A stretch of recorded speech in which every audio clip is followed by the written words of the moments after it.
लड़के हमारे भारत देश को आजाद कराया। तो जब भारत देश आजाद हुआ तो आजादी के बाद उस देश को लगा कि भाई इतने लोग हैं, हम लोग एक साथ कैसे रखेंगे।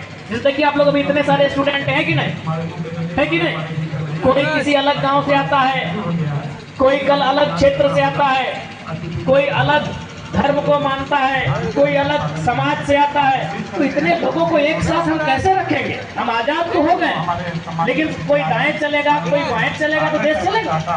तो देश को तो एक साथ चलना होगा। तो इस देश के सभी लोगों को एक साथ जोड़कर रखने के लिए भारत देश में एक संविधान की स्थापना हुई और उसी संविधान को 26 जनवरी 1950 को लागू किया गया। तब से भारत देश गणतंत्र दिवस मनाता है। गणतंत्र का मतलब क्या होता है प्यारे बच्चों। गण यानी हम लोग यहाँ जितने लोग हैं वो कौन है, गण, और तंत्र यानी ताकत। यानी जिस देश में जनता के हाथ में ताकत हो उसे गणतंत्र भारत कहते हैं। इससे पहले ताकत कहाँ होती थी, न राजाओं की तलवार में ताकत होती थी। राजा का मन किया तो किसी का गला काट दिया। इससे पहले ताकत कहाँ होती थी, अंग्रेजों की तोप में ताकत होती थी कि अंग्रेजों का जिन्होंने विरोध किया तोप से गोली से उड़ा दिया।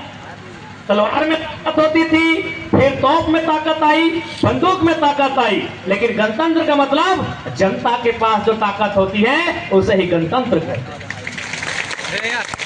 आज इस देश में किसके पास ताकत है, आपके पास है, हमारे पास है। कैसी ताकत है, कलम की ताकत है, वोट की ताकत है कि हम जिसे वोट करेंगे वो देश का प्रधानमंत्री बनेगा, हम जिसे वोट करेंगे वो हमारे एरिया का विधायक बनेगा। ये ताकत कहाँ है, हमारे हाथों में है। यही गणतंत्र का सूत्र है और यही गणतंत्र का अर्थ है। तो इसीलिए भारत एक गणतांत्रिक देश है। कोई गणतंत्र कहता है, कोई प्रजातंत्र कहता है, कोई जनतंत्र कहता है, कोई लोकतंत्र कहता है। अलग अलग शब्द हैं लेकिन मायने वही है। जनता के हाथ में जिस देश की ताकत हो उसे ही लोकतांत्रिक भारत कहा जाता है। तो प्यारे बच्चों, आप समय ज्यादा नहीं लेंगे, हमें वहां जाना है। आपको इतना ही कहेंगे, क्योंकि आप छोटी छोटी उम्र में हैं तो आप आज विद्यालय आए हैं, सर लोग आपको पढ़ाते हैं, मैडम लोग आपको पढ़ाते हैं। क्यों? कि आपको कुछ बनना है, आपको कुछ करना है, आपको बड़ा होकर अपना नाम रोशन करना है। इसीलिए ना, ऐसा तो नहीं है कि आप लोग यहाँ खेलने कूदने आते हैं। खेलना कूदना भी अच्छी बात है लेकिन नियम से।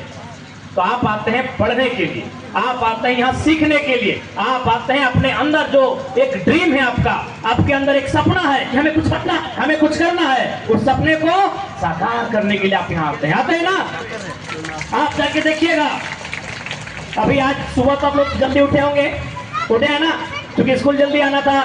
लेकिन क्या मालूम है, आपके उठने से 2-3 घंटा पहले आपकी मम्मी उठी होगी। उठी है कि नहीं, यस या नो? आप यदि 6 बजे उठे हैं तो आपकी मम्मी, आज देखिए ठंडा का दिन है कि नहीं, ठंडा का दिन है, आपकी मम्मी 4 बजे उठी होगी ना। उठ के सबसे पहला काम क्या होगा, झाड़ू पोछा। हमारी भी माँ करती है, शर्माने की बात नहीं है।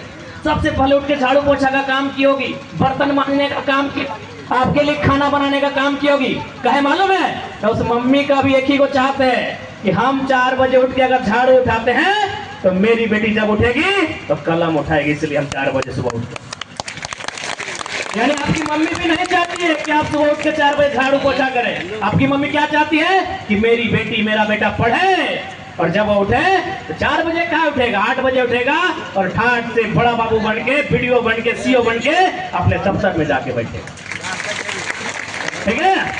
तो इसलिए प्यारे बच्चों, आपको मन लगा के पढ़ना है, ध्यान लगा के पढ़ना है और कुछ बन के यहाँ से जाना है। ठीक है।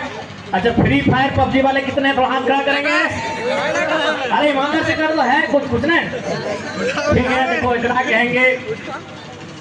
अभी आप देखें, बहुत सारे बच्चों का काफी कम उम्र में आंख में चश्मा आ जाता है कि नहीं। देखिए, सर लोग पढ़ाते हैं, इनके पास आएगा चलेगा, ये 50 साल हो गया, इनका 40 साल हो गया, इनका 50-60 साल हो गया। लेकिन बताइए तो आप 10 साल 15 साल के बच्चों के आंख में चश्मा आ जाता है ना।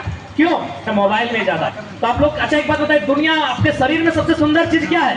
आपकी आंखें, है ना। ऐसे सभी चीज सुंदर, लेकिन सबसे सुंदर आंखें, जिससे आप दुनिया को देखते हो। तो भैया मोबाइल, फ्री फायर पबजी वाले सबसे सुंदर क्या है? आंखें।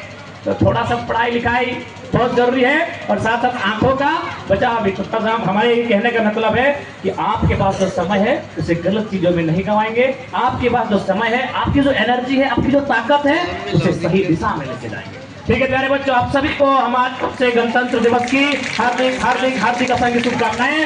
विद्यालय परिवार को धन्यवाद जिन्होंने आज हमें अतिथि के रूप में, मुख्य अतिथि के रूप में आमंत्रित किया। आप सभी का धन्यवाद, आप सभी को जोहार। जय हिंद, वंदे मातरम, जय झारखंड।